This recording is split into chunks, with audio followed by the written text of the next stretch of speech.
Salut et bienvenue à toi, bienvenue sur la chaîne, bienvenue à toi. Merci de bien t'installer. Aujourd'hui, on va continuer avec la revue d'architecture pour pouvoir donner des inspirations à ceux et celles d'entre vous qui cherchent des idées pour pouvoir construire, concevoir leur projet de rêve.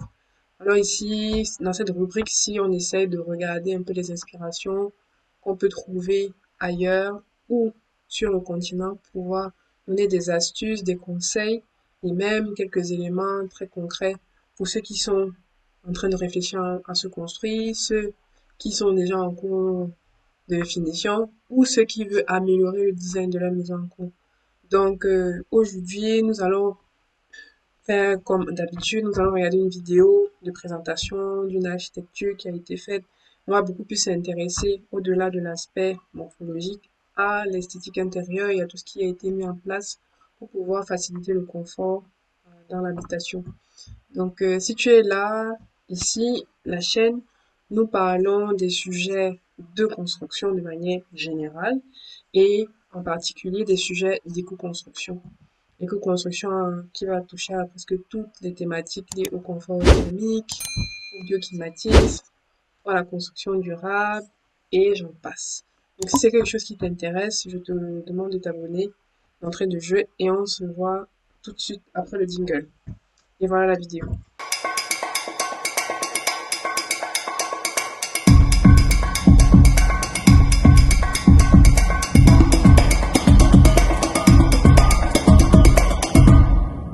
Alors pour la vidéo du jour, je vais rester sur la chaîne Stacked Home qui présente quand même des intérieurs assez magnifiques, somptueux, qui peuvent nous permettre de nous projeter. Donc, je suis tombée sur cette deuxième vidéo où on parle on présente une maison qui a été faite en intégrant un arbre à l'intérieur. Donc ça m'a beaucoup intriguée et j'ai pas encore regardé la vidéo, je vous le dis.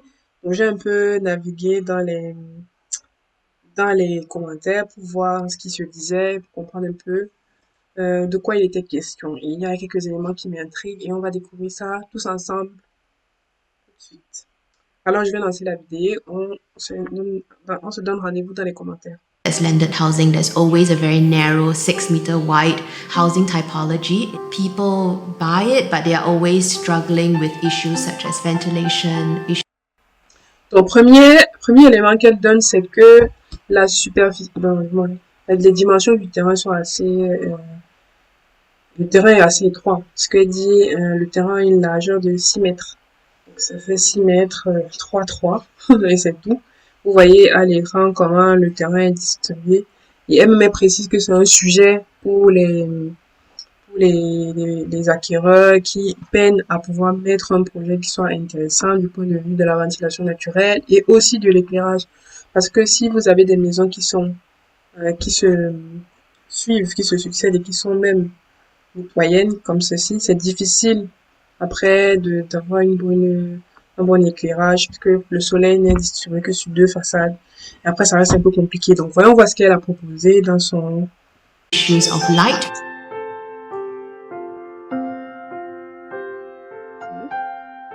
I'm Jacqueline from Ply Studio Architects. We worked on this project together with the next project down the road. Incidentally, it was one after another. As a very old house, when the client first bought it, they really wanted.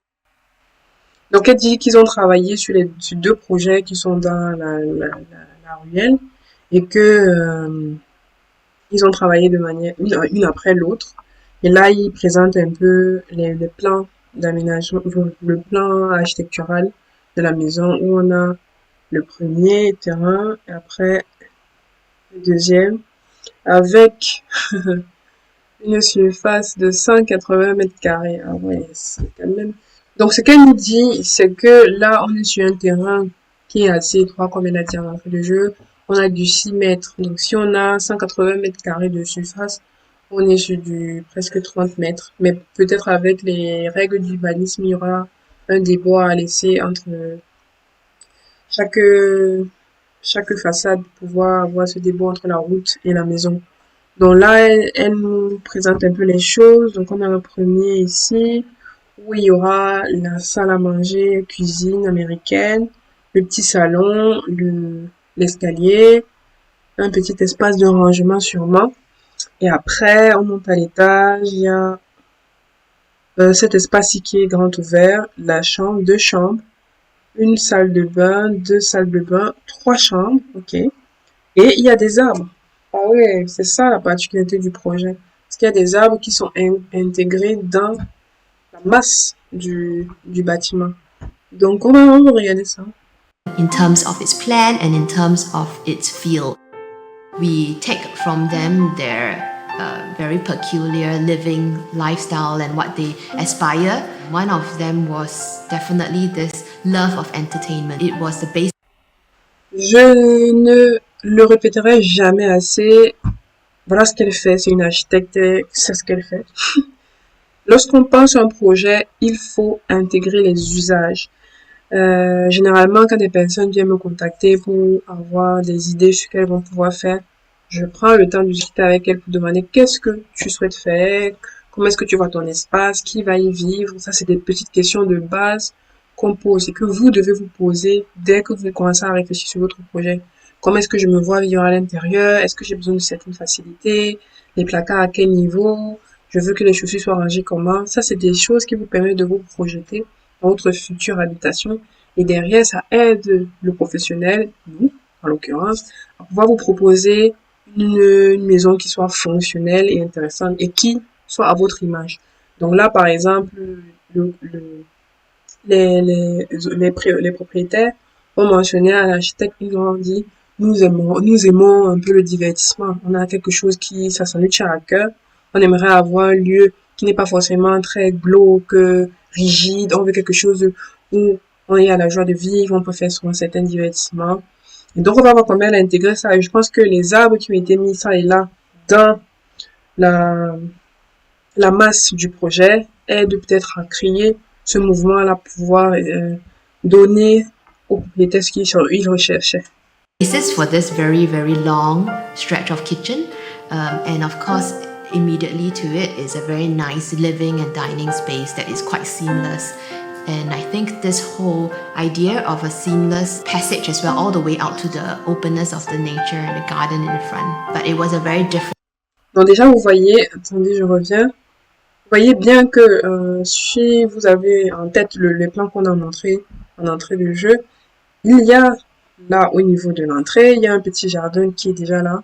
Et puis une grande ouverture qui donne l'accès à la salle à manger, qui est directement reliée à la cuisine, qui est très grande, très vaste. But it was a very different sort of intervention. It was more of a addition and alteration, so-called A&A in Singapore. Ok, petit moment d'apprentissage. Addition and alteration works are minor renovation changes to existing properties or buildings that don't affect the foundational structure. Ok, ça veut dire que c'est un peu des rénovations mineures où on vient juste, c'est comme si on fait un coup de pinceau dans le bâtiment sans toucher la structure. Donc, on va dire c'est un peu l'opposé de la rénovation lourde où on va vraiment casser plein de trucs, bouger des choses. Après, il rajoute, it doesn't increase the home's total floor area, but more than 50%, or bring down the external walls or major structural elements such as beams and columns. Ok. Donc ça veut dire que on va casser certaines choses, peut-être, mais ça ne, quand on met cette technique en place, on n'augmente pas drastiquement la SDP, la surface de plancher. Donc, je comprends un peu à moitié, mais le premier paragraphe était assez explicite. Mais le deuxième vient un peu créer un doute. Donc, si vous avez des idées de ce qui a été dit, moi, je vais trouver la réponse. Je vous redonnerai la réponse dans la prochaine vidéo sur cette technique, du moins ce thème de technique qui est évoqué à Singapour, comme je le dis, A&A, Addition and Alteration. I'll just look for it and come back to you with the answer. Let's continue.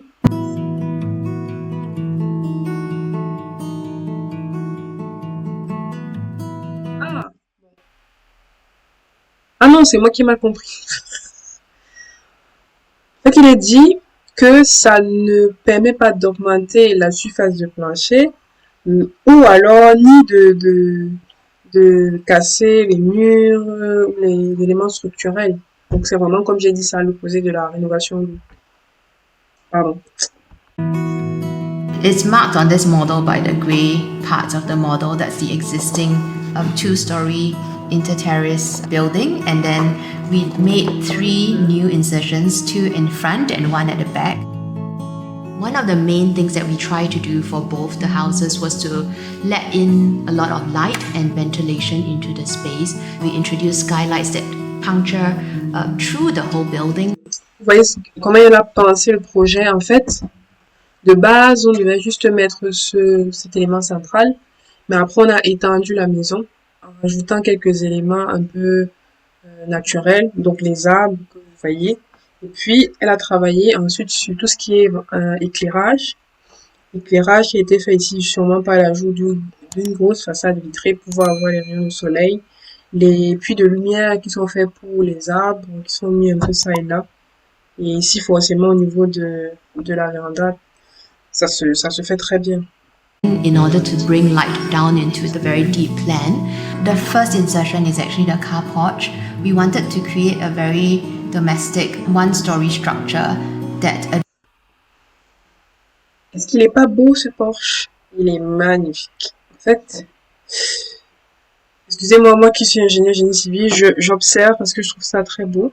Donc, sûrement ils ont mis des poteaux en métal là. Et je pense que c'est même une structure en métal peut-être. Même si non, mais les poteaux, ce poteau-ci, il est en métal. Mais regardez comment c'est magnifique. L'arbre, il est centré dans la cour, qui a été habillé d'une certaine manière. Je pense que c'est un peu circulaire. Ils ont mis des galets au sol. Ça rate tellement bien. Après, addresses the entrance into the site. It also allowed for a nice tree to grow in it, as well as.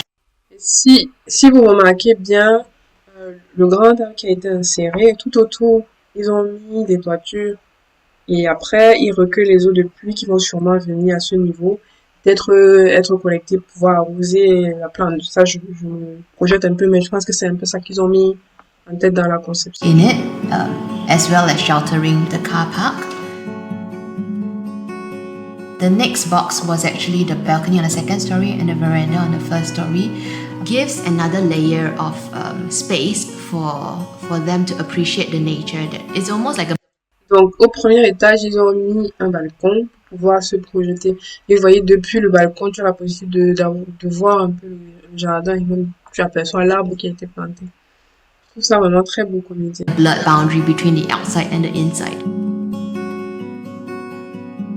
And the last insertion, that was a double-story insertion right at the back, which contained the master bedroom at the top, and it contains the guest wing on the first story. Comme je disais, je parlais tout à l'heure d'éclairage, vous voyez, ils ont bien maximisé les entrées de lumière avec vraiment toute la façade qui est vitrée pour pouvoir recevoir la lumière au maximum. Après, je sais pas quelles sont les orientations de la maison, mais sûrement ça, si c'est une chambre, ça veut dire que c'est côté nuit. Et côté nuit, généralement, c'est à l'est.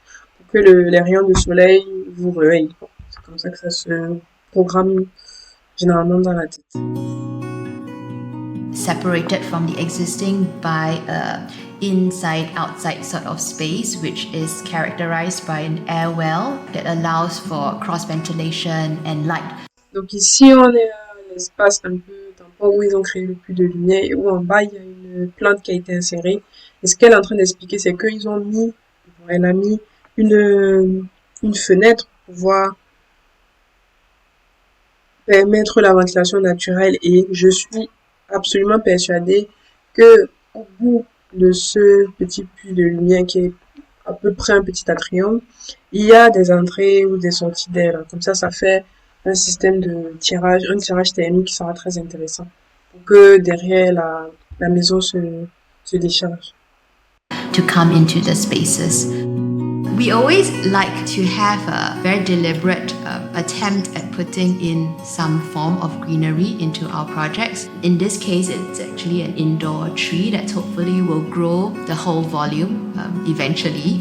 We find it. Donc à l'intérieur, ils ont d'abord mis un petit arbre, mais ils ont peut-être que cet arbre-là va prendre de l'espace et grandir occuper tout l'espace qui lui a été dédié. Quite interesting from maybe a sustainable point of view as well, that there is an existing structure that we are trying to preserve. Est-ce que on n'est pas d'accord que c'était une très belle visite? C'était assez bref, mais j'ai trouvé que de long en large, la maison a été bien pensée, c'était bien détaillé. Là, je reviens rapidement sur le plan, comment on essaye de se reprojeter par rapport à ce que nous, on a vu dans la suite de la vidéo. Vous voyez bien qu'à l'entrée, on a le magnifique porche avec les éléments de couverture, la plante qui est centrale. Ensuite, on a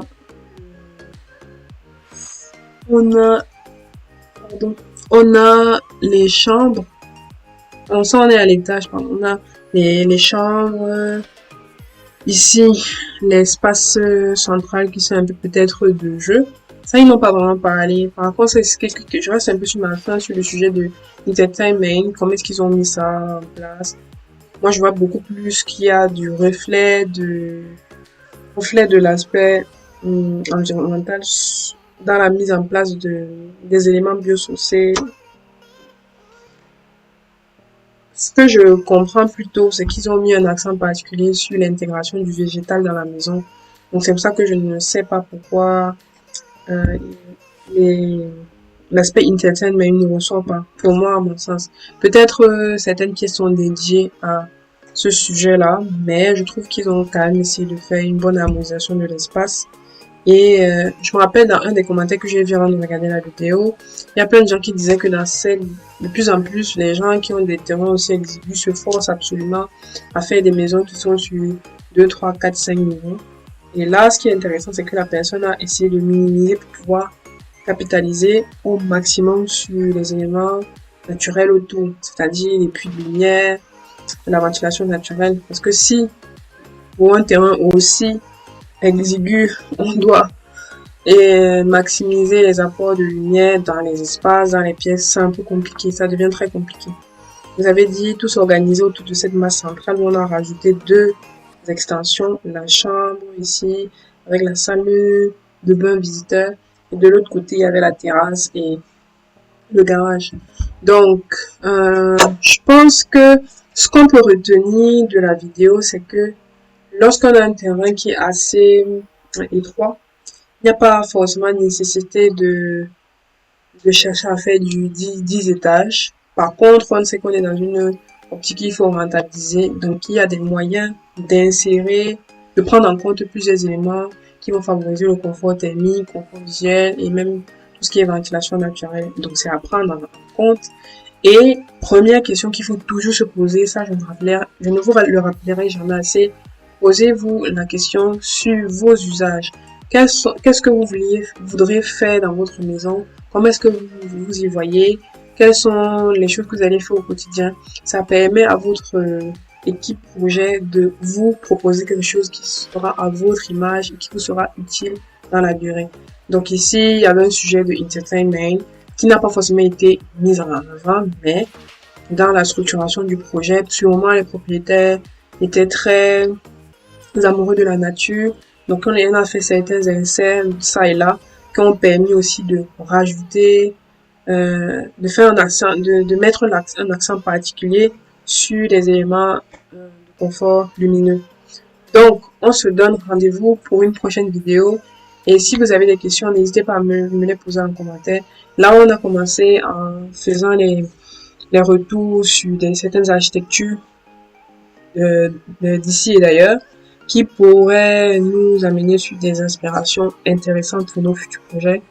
Donc là, on va continuer un peu avec cette rubrique-là, pour pouvoir vous montrer un peu plus, vous puissiez vous projeter. Et sûrement après, on va rentrer dans le détail des sujets un peu plus construction, les cas pratiques, qu'est-ce qu'il faut éviter. Et après, rentrer dans le sujet de la construction durable, proprement dit, pour laquelle chacun d'entre vous se pose plein de questions. Donc, je vous dis merci, abonnez-vous, partagez, likez, et on se dit à la prochaine vidéo. Merci.